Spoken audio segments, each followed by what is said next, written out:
A U.S. official tells CNN that the U.S. has multiple images showing Iranian freighters reconfigured to carry hidden missiles.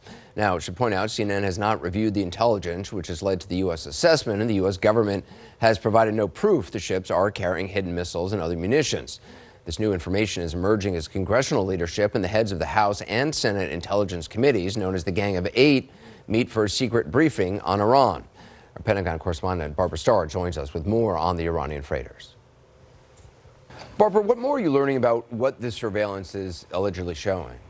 Well, U.S. officials are telling us, Anderson, that they have images that they assess shows them that Iranian freighters are carrying missiles. So what they're seeing is Iranian freighters with huge areas of the deck cut out and what they believe are missiles and munitions below deck, transporting them around.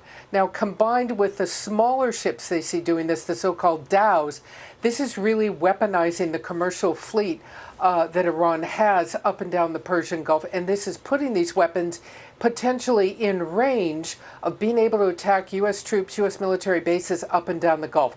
That's why it is so worrisome. Two questions. Is this kind of movement outside Iran's normal pattern of activity, and are these being delivered someplace, or are these things which would be used from a ship? Yeah, I mean, that's really the key question. Some of them potentially could be fired from ships.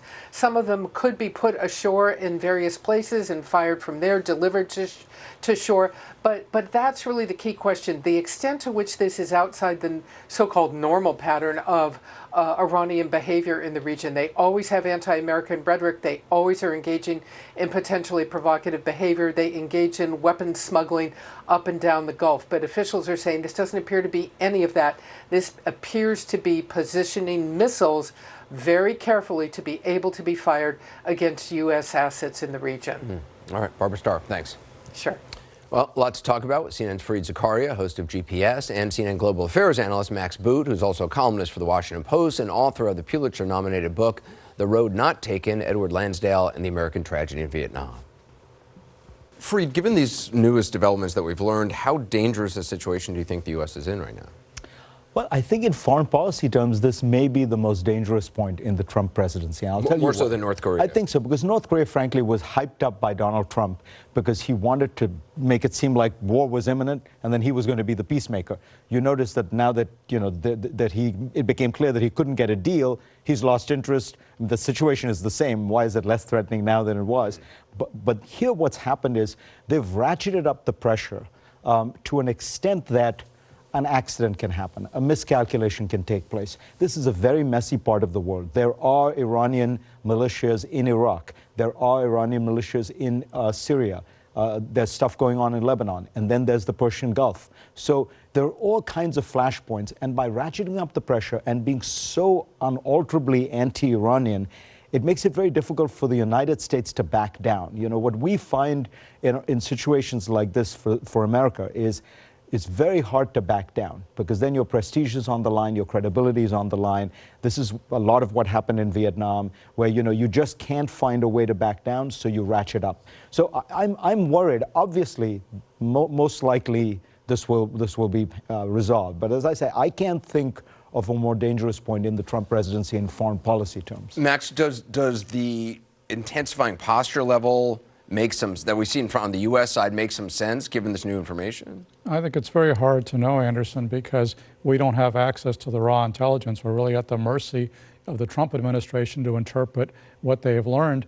And unfortunately, nothing in their track record would suggest that they are going to be very reliable narrators of what is going on. Because, I mean, remember, this is a president who lies an average of like 12 times a day. John Bolton is somebody who lied in the past, twisted intelligence to try to make war with Iraq more likely. So why would you trust them today? And that they have a major credibility problem, which I think is coming back to haunt them right now. That is the danger of having an unreliable narrator. It's like reading Gone Girl. You don't know, right, is this, accurate or not? And as Gone Girl with nuclear weapons. Yes, right. And as Max says, it's Trump, but then there's also this additional layer, which is the two people to whom he seems to have subcontracted Iran policy, Mike Pompeo and John Bolton, have long histories of being in favor of regime change in Iran. Bolton has, for a long time, associated himself with these groups, insurgency groups within Iran that are trying to overthrow the regime. That view basically is that the only solution to the Iran problem is to overthrow the Iranian regime. Now, first of all, this seems highly unlikely. This is a regime well entrenched. Secondly, this is actually fueling Iranian nationalism because they see themselves as being bullied by America. And third, imagine the mess and chaos. I mean, if we thought regime change in Iraq produced chaos in the Middle East, a regime change in Iran will be on a different order of magnitude.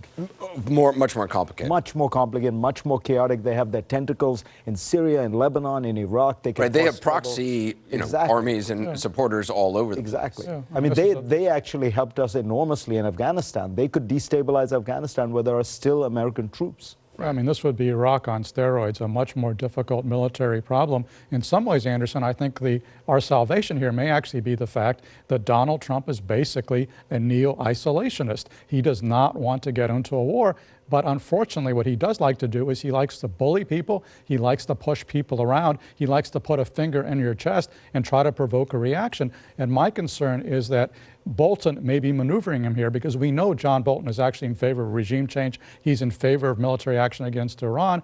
And so basically my concern is that Bolton has kind of led Donald Trump 90% of the way there. And then all of a sudden Donald Trump looks around and says, where the heck am I? How did I wind up here? But it's a very volatile and dangerous situation where Iran could fire the first shot, and that could then justify military action by the United States. There is sort of the confusion over who's responding to whom here. I mean, is Iran moving things on ships because of the U.S. position, or is it the other way around? I think, honestly, there's no confusion. The United States has been ceaselessly provoking Iran. It has had a long strategy of regime change. I mean, think back to Desert One, the Carter administration. So I very much doubt, Max is right, we don't know the intelligence, but I very much doubt that these limited maneuvers that seem to be taking place are Iran preparing for some kind of full-scale attack of the United States. They know they would be destroyed.